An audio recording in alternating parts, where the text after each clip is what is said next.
Hallo almal en baie welkom by NGB artikel 13, waar ons kyk na een van my persoonlike gunsteling temas, die voorsienigheid van God. En ek lees dit vir ons soos ons dit vind in die NGB. Ons glo dat die goeie God, nadat hy alle dinge geskep het, dit nie laat vaar of aan die toeval of geluk oorgegee het nie, maar dit volgens sy heilige wil so bestuur en regeer, dat in hierdie wêreld niks sonder sy beskikking gebeur nie. Tog is God nie die bewerker van die sondes wat gedoen word nie, en dra hy ook nie die skuld daarvoor nie. Sy mag en goedheid is immer so groot en onbegryplik, dat hy sy werk baie goed en regverdig beskik en uitvoer, selfs al handel die duiwels en goddelose mense onregverdig. Ons wil ook nie verder as wat ons kan verstaan, nuuskierig ondersoek instel na die dinge wat hy bo die vermoë van die menslike verstand doen nie. Inteendeel, ons eerbiedig juis in alle nederigheid en in aanbidding die regverdige oordeele van God wat vir ons verborge is. Ons is tevrede daarmee dat ons leerlinge van Christus is, om slegs te leer ken wat hy aan ons in sy woord openbaar, sonder om die grense daarvan te oorskry. Hierdie leer bied onuitspreeklike troos, as ons daardeur geleer word dat niks per toeval oor ons kan kom nie, maar alles deur die beskikking van ons hemelse Vader oor ons kom. Hy waak oor ons met vaderlike sorg en heer so oor alle skepsels, dat sonder die wil van ons Vader nie een haar van ons kop, hulle is almal getel, en ook nie een mossie op die aarde kan val nie. Ons verlaat ons hierop, omdat ons weet dat hy die duiwel en al ons vyande in toom hou, sodat hulle ons sonder sy toelating en wil geen skade kan aandoen nie. Daarom verwerp ons ook die gruwelike dwaling van die Epikureërs, wat sê dat God hom met niks bemoei nie en alle dinge aan die toeval oorlaat. Nou kom ons gaan so frase vir frase en op tye woord vir woord deur hierdie artikel, om beter te verstaan wat hier vir ons geleer word. In die eerste plek, ons glo dat die goeie God, en daar moet ons nou vir 'n oomblik stil staan. Wanneer ons kom by God se werking in hierdie wêreld en hoe hy dinge beskik, dan kan ons baie keer in die slaggat trap om te dink dat God die bewerker van sondes is, of dat God slegte dinge oor ons pad bring vir slegte redes. Dit is slaggate waarin ons gaan trap, en ons gaan later na van hierdie slaggate kyk. Maar ons moet onthou, alles wat God in hierdie wêreld doen, en alles wat hy oor my en jou pad bring, doen hy as die goeie God. Hy kan nie anders nie. Ons het in artikel 1 van die NGB bely, hy is die alleroorvloedigste fontein van alles wat goed is. Goedheid is 'n wesenseienskap van hom, en hy kan nie anders as goed optree nie. Al mag dit wat hy oor ons lewens beskik op die oomblik dalk baie moeilik voel. En nou sê ons, nadat hy alle dinge geskep het. Nou julle sal onthou, ons het in die vorige video's gekyk na God se skepping. Nou, voorsienigheid volg noodwendig op skepping, want nadat God geskep het, bely ons, het hy nie die skepping net laat vaar of aan die toeval of aan die geluk oorgegee nie. Met ander woorde, God het nie hierdie pragtige heelal geskape en dit toe soos 'n horlosie opgewen en neergesit, en nou kyk hy maar hoe hierdie wêreld uitspeel, en hy so nou en dan gryp hy in, en dan is hy betrokke. Dis glad nie die geval nie. Ook is dit nie die geval dat God na die sondeval van sy mag verloor het nie. Baie mense is lief om dit te glo. Hulle glo dat nadat die mens in sonde geval het, het God baie van sy mag verloor, want nou besluit die mens baie keer dinge wat teen God se wil is. So God het nou 'n bietjie van sy mag verloor, en hy moet eintlik nou maar met die mens stry om sy weg te kry, om te beskik wat hy wil beskik. Maar dis glad nie die waarheid nie.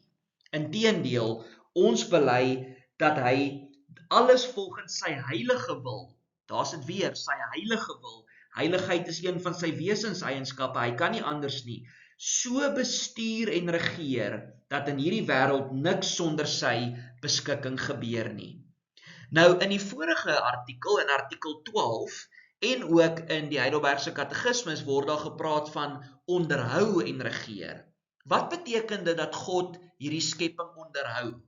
Dit beteken sonder dat as hy nie met sy hande hierdie skepping nog vasgehou het nie, as hy nie oomblik vir oomblik by die skepping betrokke was nie, dan sou die skepping ophou bestaan het.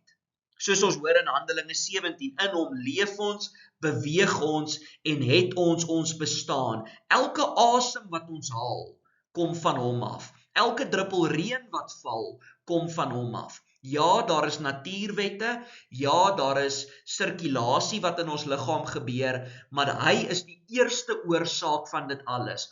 Hy laat die bloed deur ons stelsel pomp, hy laat die asem by ons longe uitkom, hy laat die reën val, en dit is die realiteit. Dan gaan ons oor na die woordjie regeer. Wat beteken dit dat God regeer? Dit beteken dat hy in beheer is van alle dinge.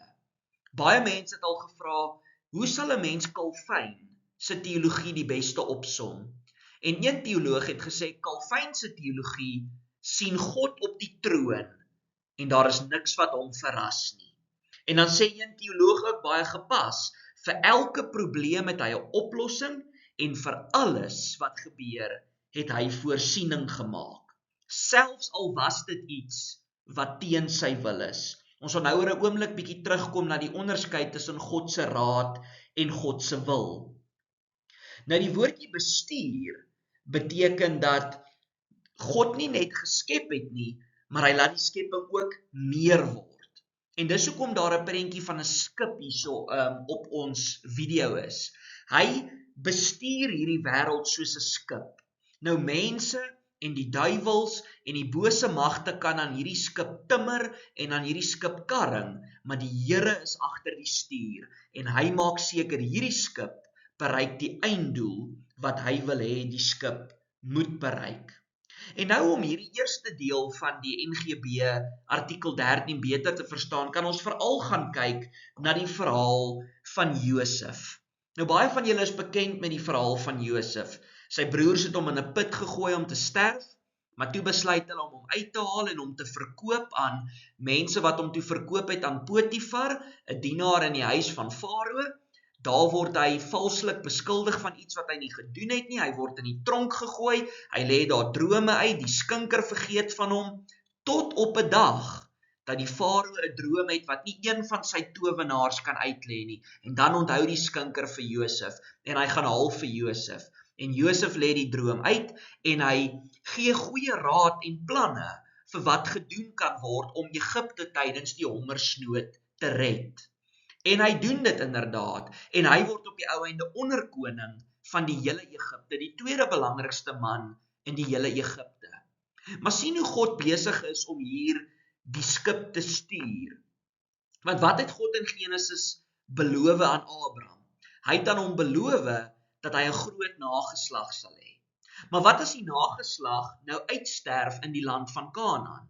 God laat nie toe dat dit gebeur nie. Hy beskik dinge op so 'n manier dat Josef onderkoning word, dat Egipte oorvloed in kos het, sodat die broers kom om kos te koop, sodat die nageslag van Abraham behoue bly, en sodat die Christus op die ou einde uit daai nageslag gebore word. Kan julle sien hoe God 'n enkele gebeurtenis in 'n mens se lewe gebruik om die hele gang van die skepping te bepaal en agter die stuur te wees van dit alles?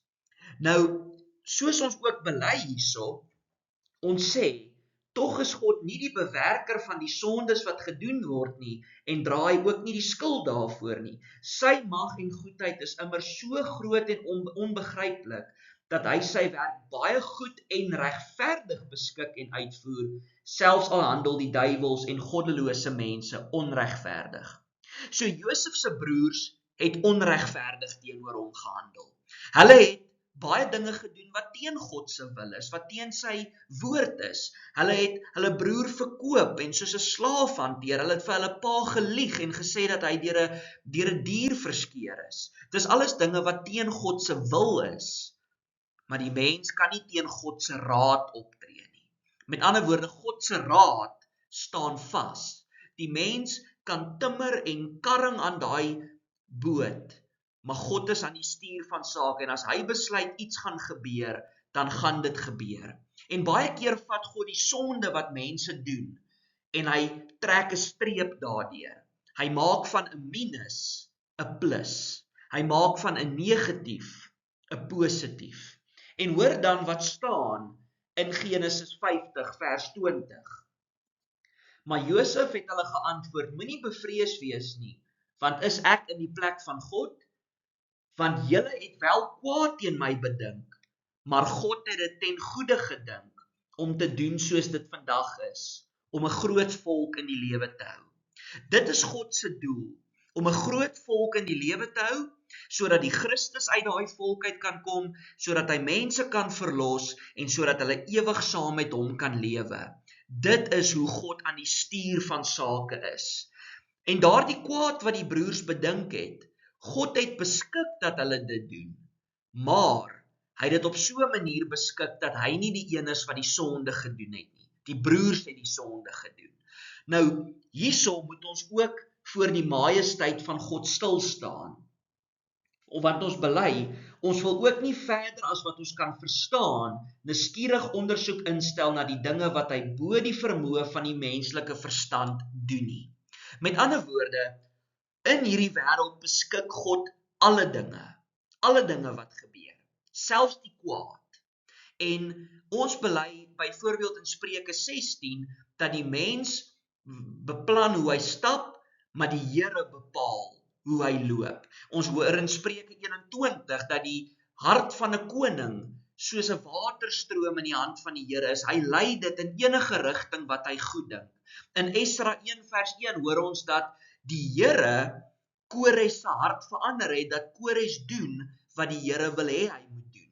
Die Here kan die mens gewillig en bereidwillig maak om gehoorsaam aan hom te wees. Ons moenie dink dat omdat die mens sondig is, God nie so in sy hart kan werk dat die mens doen wat God beskik het nie. So daar's twee dinge wat waar is in hierdie wêreld. Aan die een kant is dit waar dat God alle dinge beskik, alles. Maar aan die ander kant is dit waar dat die mens 'n verantwoordelikheid het en dat die mens baie keer sondig optree. En God is nooit die een wat sondig optree nie. God kan nie sondig nie. So, hoe dit kan wees dat God alles beskik, maar dat hy nie verantwoordelik vir die mens se sonde is nie, daar moet ons voor die majesteit van God staan en sê, ek begryp dit nie, maar ek hoef dit nie te begryp nie. Want dan staan daar, inteendeel, ons eerbiedig juis in alle nederigheid en in aanbidding die regverdige oordeele van God wat vir ons verborge is. Ons is tevrede daarmee dat ons leerlinge van Christus is, om slegs te leer ken wat hy aan ons in sy woord openbaar, sonder om die grense daarvan te oorskry. Ons moet baie mooi besef, daar is sekere dinge wat ons nie kan verstaan nie. En hoe God se voorsienigheid, sy beskikking oor alle dinge, en die mens se verantwoordelikheid bymekaar kom, dit weet ons nie. Dit is bo ons verstand. En ons kan dit nie uitredeneer of uitfilosofeer nie. Maar ons bely dit van die Bybel leer vir ons altwee. Die Bybel leer dat God alles beskik, maar dat God nooit die een is wat mense dwing om sonde te doen nie. Die skuld vir die sonde lê by die mens alleen. En dan lees ons iets baie interessants in Handelinge 4. En ons lees dit so naby aan die einde. Want waarlik, Herodes en Pontius Pilatus het saam met heidene en die volke van Israel vergader teen die heilige kind Jesus wat u gesalf het. En hoor dan hierdie woorde, om alles te doen wat u hand en u raad vooruit bepaal het om plaas te vind. Hier sien ons weer, God beskik alle dinge, met ander woorde, hy het beskik dat hulle al hierdie dinge sou doen aan hom, alles wat sy hand en sy raad vooruit bepaal het, maar wat staan in die vorige vers? Want Herodes, Pontius Pilatus, het saam met die heidene en die volk van Israel vergader teen u heilige kind Jesus. Met ander woorde, wat hulle gedoen het, was sonde. Wat Pontius Pilatus gedoen het, was sonde. Wat Herodes gedoen het, was sonde. Toe die volk geskree het, kruisig hom, dit was sonde.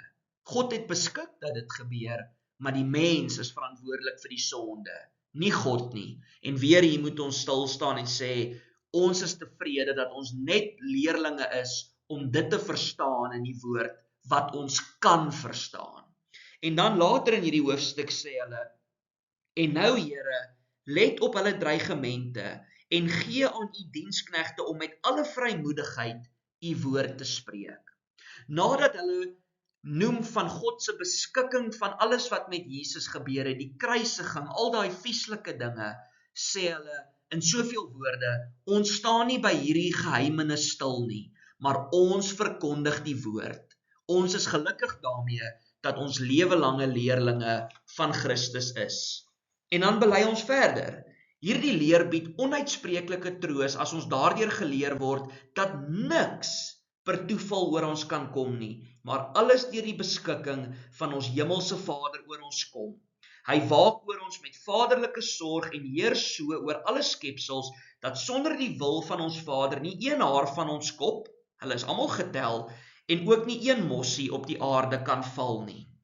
En hier by die troos wat die voorsienigheid bied, dit wat ons troos, is maak nie saak wat oor ons pad kom nie. Die Here se hand is op 'n manier in dit. En die Here is besig om dit ten goeie vir ons te laat meewerk. En ons hoor dit in Romeine 8 vers 28. Wat hoor ons? Want hy laat alles ten goeie meewerk vir die wat hom liefhet. Maar nou moet ons daai woorde baie mooi verstaan. Wat beteken dit wanneer God sê, hy laat alles ten goeie meewerk? Dit beteken nie dat wanneer een deur toegaan, 'n beter deur noodwendig oopmaak nie.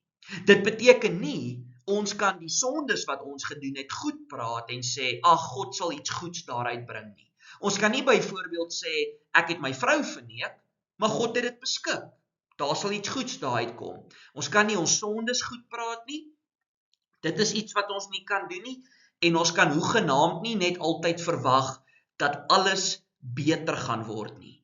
Maar daardie ten goeie meewerk beteken, God sal alles gebruik, selfs die sonde wat ons doen, wat verkeerd is. Selfs dit sal hy gebruik om ons meer soos Jesus te maak. Hy sal ons daardeur tug, en hy sal ons dissiplineer, en hy sal ons leer, en hy sal ons dit gebruik, en hy sal slegte goed wat met ons gebeur, wat dalk nie die gevolg van sonde is nie, maar net die gevolg van lewe in 'n sondegevalle wêreld, sal hy gebruik om ons te slyp, sodat ons al hoe meer na die beeld van sy seun gevorm word. Dit is immers die boodskap van Romeine 8, en dis waaroor dit gaan in die Christelike lewe. En dan later bely ons verlaat ons hierop, omdat ons weet dat hy die duiwel en al ons vyande in toom hou, sodat hulle ons sonder sy toelating en wil geen skade kan aandoen nie. Hierdie moet vir ons ontsettende troos gee. Baie van die hervormers het gesê, die duiwel is die Here se onwillige dienskneg. En wat hulle daarmee bedoel is, die duiwel sal nooit die Here dien nie. Hy haat die Here, maar die Here kan selfs in die duiwel se hart werk, dat dit wat hy doen, dit wat hy dink, daardie skip in 'n ander rigting stuur, veroorsaak die Here eintlik dat die skip in die presiese rigting gaan, wat hy wil hê dit moet gaan. En dit bring ons by 'n baie praktiese punt vandag. Ons lewe in 'n land waar daar bose regerders is. Die polisie is korrup. En ons dink ons is oorgelaat aan hulle. God kyk maar net toe met trane in sy oë en hy weet nie wat om te doen nie. Maar God bepaal grense vir mense. Die duiwel en bose mense kan net so ver gaan as wat God toelaat. En dan sê hy, dit is genoeg. En ons kan troos neem dat selfs al het 'n tragedie ons oorval, selfs al het ons 'n sonde gedoen wat ons nie moes nie, God sal dit gebruik om ons meer soos Jesus te maak. Hy sal ons slyp, hy sal ons tug, hy sal doen wat nodig is, sodat ons meer soos Jesus word. En onthou daardie idee en daardie prentjie van die skip. God is die enigste een wat aan die stuurwiel van die skip raak. Die duiwel en bose mense timmer en hulle probeer hierdie skip van koers af kry. Maar God staan rustig en kalm agter die stuurwiel en niks kan daardie skip weghou van die rigting waarin hy wil hê dit moet gaan nie. En dit in 'n neutedop is NGB artikel 13, die voorsienigheid van God. Ek sien julle volgende keer vir NGB artikel 14.